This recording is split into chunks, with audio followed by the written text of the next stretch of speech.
my pedalboard. I have to say I change it about every month, but this is the present incarnation of the pedalboard. What we have here is basically what I call my drive station. So I love fuzzes, and basically when you see a DeWolff show, I have a fuzz on at all times, and I use the volume on my guitar to make it go from like a wailing fuzz sound on 10 to like a clean sound on 5 or whatever. And I'm constantly fiddling those knobs to get the right sound. And I have 3 fuzzes basically. This is a vintage Jan tone bender from 1968. And these are both Isle of Tone fuzzes. This one is called the Lux 64, and I think, in theory, it's not really a fuzz. It's based on a vintage Hohner, like overdrive boost pedal. And the Haze 65, I don't know. It's also a germanium fuzz. I don't know what it's based on really, but it sounds great and it cleans up very nice. It's somewhere in between a tone bender and a fuzz face. And then the tone bender I love because it has that wild Jimmy Page tone that I absolutely love. And then I have this octave pedal, which is basically just the octave section out of an octave fuzz. So I have a setting here where I run my guitar into the Haze fuzz and this one, and then you get that octave sound like this.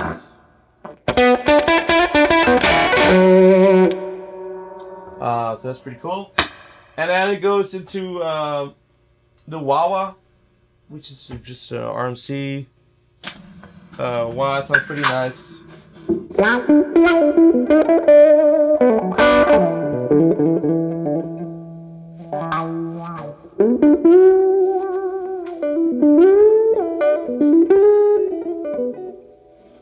Wah. And then it goes into an auto wah, or a envelope filter. I don't think they make these anymore. It's called a Love Pedal Rubber Chicken, and it's a great sounding pedal. This is what it does.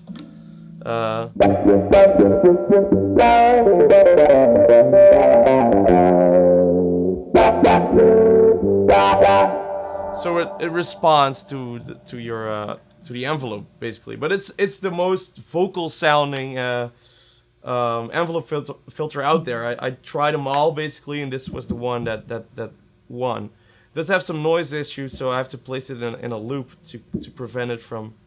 You see this? When I touch it, it's like microphonic. Anyway, and this is a Jam Pedals harmonic tremolo.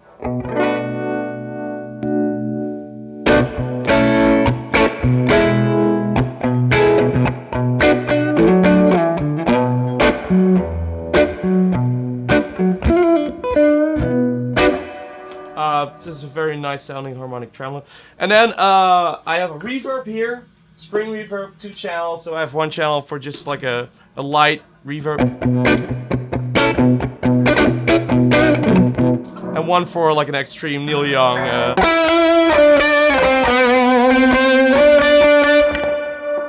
drenched out reverb sound. Then here I have a switch which makes anything I selected here go to this Greer amp Soma pedal, and then to a DI, and it creates that Beatles Revolution straight into the console kind of sound. It sounds like this.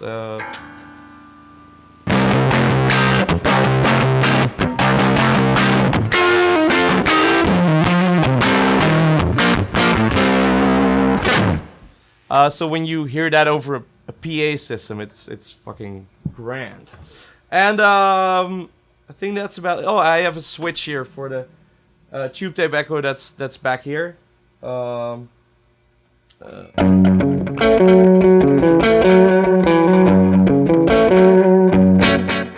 It's a beautiful sounding echo.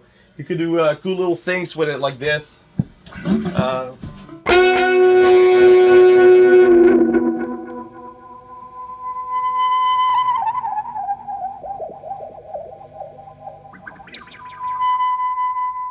It's supposed to go into like full oscillation mode, but it has its days. when it works and when it doesn't. And that's about it. I have my batteries here for the fuzzes because these fuzzes actually sound better on battery power than they do with a normal, like 9-volt power supply. And I think that's about it. Can you demonstrate how you sort of use the fuzz to clean up on the guitar and everything? Yeah, definitely. So I'll select this Isle of Tone fuzz, for example, and then when my volume's on 10, I'm on a neck pickup now. When my volume's on 10, it sounds like this.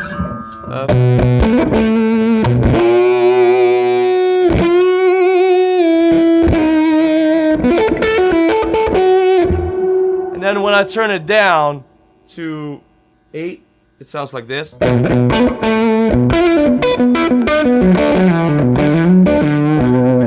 I turn it down to 6, it sounds like this.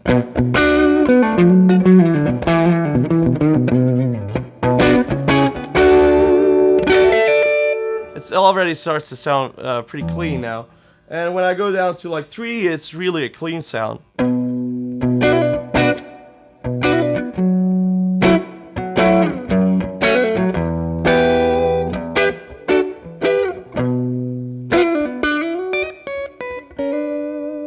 And all the way down to 0, and we have a lot of noise now, but usually that's where it goes quiet.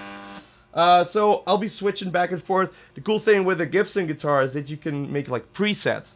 So I can turn the volume for this pickup down to 3, and it'll be clean sound. I turn the other one up to 9, and I can switch back. I basically have my drive pedal right here. So.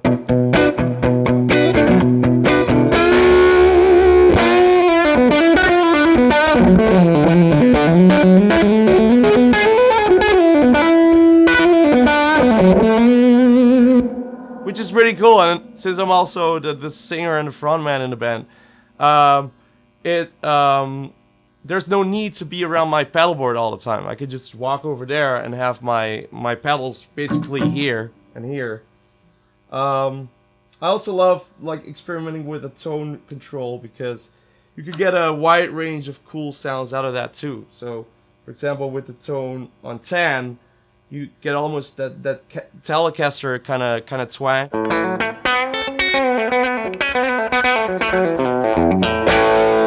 And with the tone on 0, you get a whole different sound.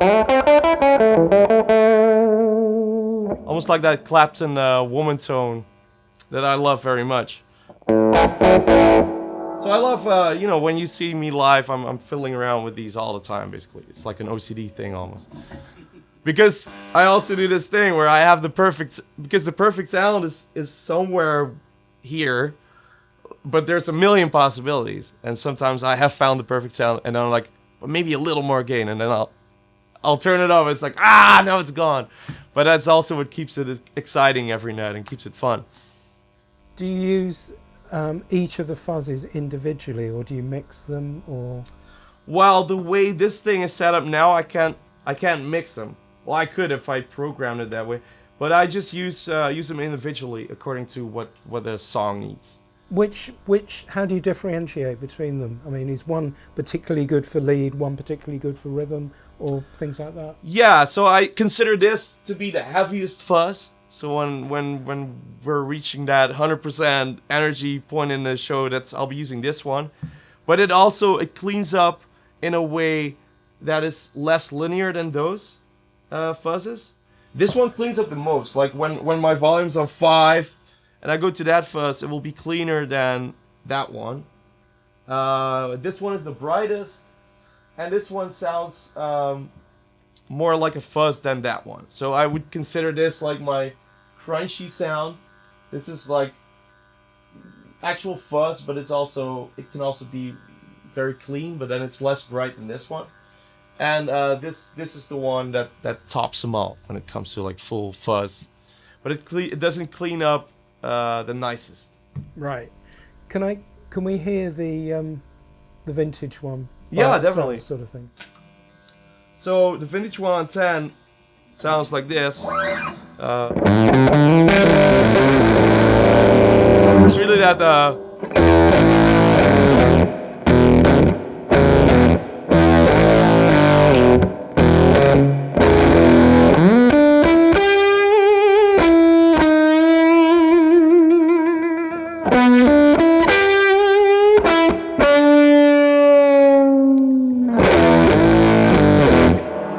That's the vintage one, and it cleans up like this. Like when I put it on 5, it's a pretty beautiful sound. It's a little thin, maybe. It loses some low end. Whereas the Haze Fuzz, full on, it sounds like this.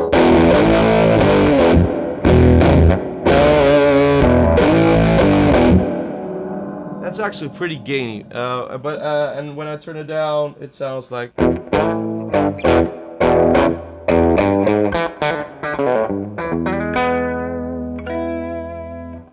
Like a clean amp, basically. Yeah, but I have to say, like, it's different also. Every night, temperature changes and humidity changes, so sometimes I won't be able to use one of them because it will sound like too weird or something, or it won't clean up. Like I once had a show and I came in at the last moment and it was freezing. I had this tone bender in my backpack, and then I put it on stage and it sounded like nothing. It was just all farty and so I also like to have 3 of them, so I am always sure that I can use at least like 1 or 2 of them. What's your amp setup on stage live? So I used to always play with a Marshall 50 watt a blues breaker from 1990, and then at one point we switched to in-ear monitoring, and when we did that, I could finally use my favorite amp, which I use in the studio all the time, and that's this one, the 18 watts 1973X Marshall. I could finally use it live because volume wasn't of the essence anymore. But when I did that, I did notice that I missed a little of that low oomph. So then I started using both of them. So this one will be on my in-ears, and the other one will be just like blasting very loudly so I can feel the air move around me.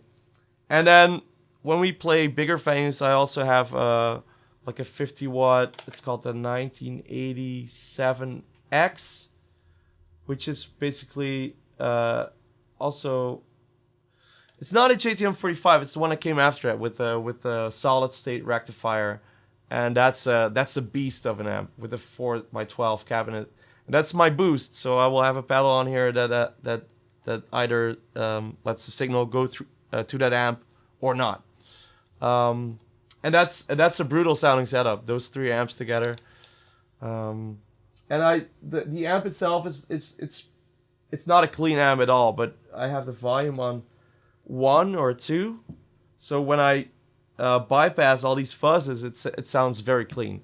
And these fuzzes, in collaboration with the Tube Tape Echo, which also has a tube preamp built into it, they give the amp a lot of boost, like before the preamp section. And that's the sound I like, because that's kind of the sound of an amp that's about to blow up, I think, in my mind.